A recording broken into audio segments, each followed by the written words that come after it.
राधे भक्तों, प्राचीन समय की बात है। सावित्री जैसी तेजस्विनी, पतिव्रता और धर्मपरायण स्त्री पूरे आर्यावर्त में कोई दूसरी नहीं थी। उसका नाम सुनते ही लोगों के मन में श्रद्धा जाग उठती थी। कहा जाता है कि जिस घर में स्त्रियां सावित्री का स्मरण करती हैं, वहां सुख, शांति और सौभाग्य सदैव बना रहता है। मद्र देश में अश्वपति नाम के एक प्रतापी राजा राज्य करते थे। उनके पास धन, वैभव, सेना और सम्मान की कोई कमी नहीं थी, लेकिन उनके जीवन में बहुत बड़ा दुख था। उनके कोई संतान नहीं थी। वर्षों तक उन्होंने संतान प्राप्ति के लिए यज्ञ किए, दान दिए और देवी देवताओं की आराधना की। अंत में राजा और रानी ने कठोर तपस्या आरंभ की। हर दिन वे माता सावित्री का स्मरण करते और प्रार्थना करते थे, हे माता, हमारे जीवन को संतान सुख से भर दीजिए। उनकी तपस्या से प्रसन्न होकर देवी प्रकट हुई। दिव्य प्रकाश से पूरा महल जगमगा उठा। देवी ने कहा, राजन, तुम्हारी भक्ति में इतनी शक्ति है कि मैं प्रसन्न हूँ। तुम्हारे घर एक तेजस्विनी कन्या जन्म लेगी। उसका यश संसार में अमर होगा। कुछ समय बाद रानी ने एक सुंदर कन्या को जन्म दिया। उसका नाम देवी के आशीर्वाद से सावित्री रखा गया। बचपन से ही सावित्री असाधारण थी। उसका चेहरा चंद्रमा जैसा शांत और तेज सूर्य जैसा उज्जवल था। वह जितनी सुंदर थी, उतनी ही बुद्धिमान और विनम्र भी थी। जैसे जैसे सावित्री बड़ी हुई, उसके गुणों की चर्चा दूर दूर तक फैलने लगी। बड़े बड़े राजकुमार उससे विवाह करना चाहते थे, लेकिन उसकी दिव्य आभा को देखकर कई लोग स्वयं को उसके योग्य नहीं समझते थे। एक दिन राजा अश्वपति ने कहा, पुत्री, अब तुम्हारे विवाह का समय आ गया है। तुम स्वयं अपने योग्य वर का चयन करो। पिता की आज्ञा पाकर सावित्री रथ में बैठकर अनेक राज्यों और आश्रमों में गई। वह केवल सुंदरता नहीं, बल्कि सच्चे धर्म और गुणों की खोज कर रही थी। एक दिन वह वन में पहुंची। वहां उसने एक तेजस्वी युवक को देखा जो अपने अंधे माता पिता की सेवा कर रहा था। उसका नाम था सत्यवान। सत्यवान वन में लकड़ियां काटता, फल लाता और अपने माता पिता की सेवा करता था। उसके चेहरे पर अद्भुत शांति थी। सावित्री उसे देखते ही मन में समझ गई, यही मेरे जीवन का साथी है। सावित्री महल लौटी और पिता से बोली, पिताश्री, मैंने अपने लिए वर चुन लिया है। उनका नाम सत्यवान है। उसी समय महल में देवर्षि नारद आए। राजा ने प्रसन्न होकर उन्हें सारी बात बताई, लेकिन वह सुनते ही नारद जी गंभीर हो गए। उन्होंने कहा, राजन, सत्यवान गुणवान, धर्मात्मा और तेजस्वी है, लेकिन उसके जीवन की एक बड़ी बाधा है। उसकी आयु बहुत छोटी है। विवाह के ठीक 1 वर्ष बाद उसकी मृत्यु निश्चित है। यह सुनते ही महल में सन्नाटा छा गया। राजा अश्वपति चिंतित होकर बोले, पुत्री, तुम किसी और वर का चयन कर लो। लेकिन सावित्री शांत स्वर में बोली, आर्य कन्या जीवन में केवल एक बार पति का वरण करती है। मैंने सत्यवान को अपने मन से पति मान लिया है। अब मैं निर्णय नहीं बदलूंगी पिताश्री। उसकी दृढ़ता देखकर सभी आश्चर्यचकित रह गए। अंततः राजा ने विवाह की अनुमति दे दी। कुछ समय बाद सावित्री और सत्यवान का विवाह हुआ।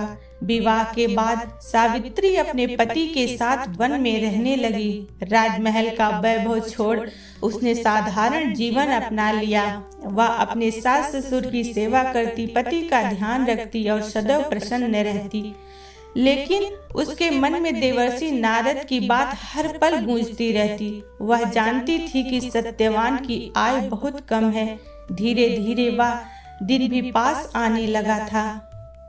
जब मृत्यु का समय निकट आया, तब सावित्री ने कठोर व्रत आरंभ किया। उसने 3 दिन तक उपवास किया और बट वृक्ष की पूजा की, नीचे बैठकर और भगवान की प्रार्थना भी की।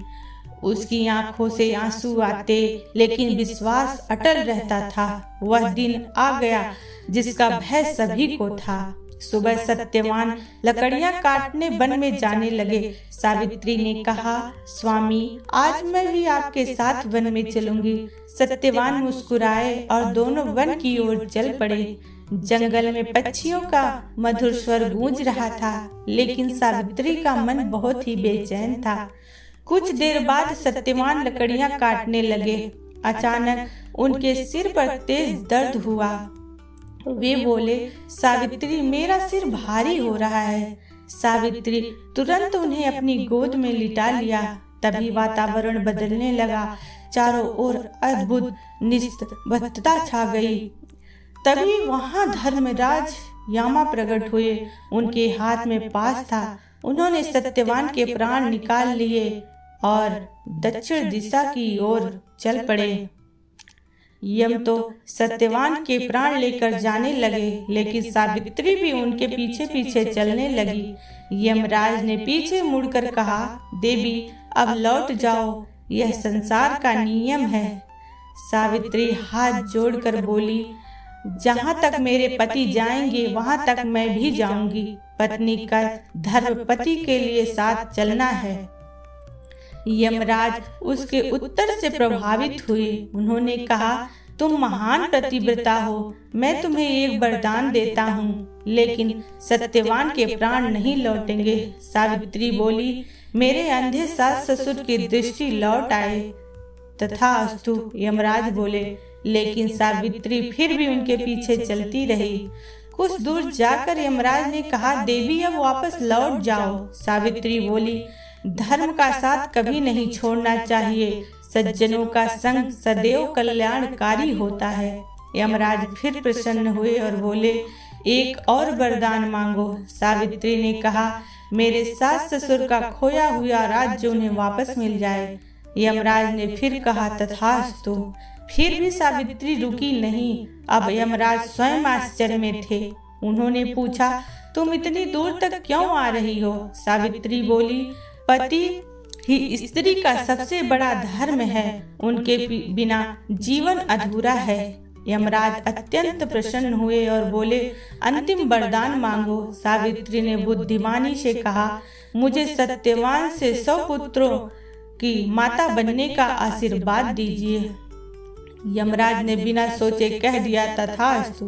फिर अचानक वे रुक गए। उन्हें समझ आया कि यदि सावित्री को 100 पुत्रों की माता बनना है तो सत्यवान का जीवित होना आवश्यक है। यमराज मुस्कुराए।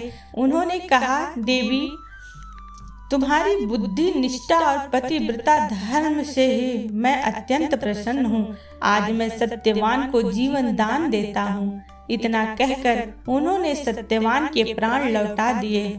उसी क्षण वन में प्रकाश फैल गया। सत्यवान फिर से जीवित हो गए, जैसे गहरी नींद से जागे हों। उन्होंने आश्चर्य से पूछा, मैं सो गया था क्या? सावित्री की आंखों से खुशी के आंसू बहने लगे। उसने भगवान को धन्यवाद किया। दोनों वापस आश्रम लौटे। वहां पहुंचकर उन्होंने देखा कि उनके सास ससुर की आंखों की रोशनी लौट आई थी। कुछ समय बाद उनका खोया हुआ राज्य भी वापस मिल गया था। सावित्री और सत्यवान का जीवन धर्म और प्रेम से भर गया। तभी से स्त्रियां अपने पति की लंबी आयु और अखंड सौभाग्य के लिए वट सावित्री का व्रत करती हैं। वट वृक्ष को दीर्घायु और स्थिरता का प्रतीक माना जाता है। जैसे वट वृक्ष अपनी जड़ों से सदैव जीवित रहता है, वैसे ही यह व्रत पति पत्नी के संबंध को अटूट बनाए रखने का प्रतीक है।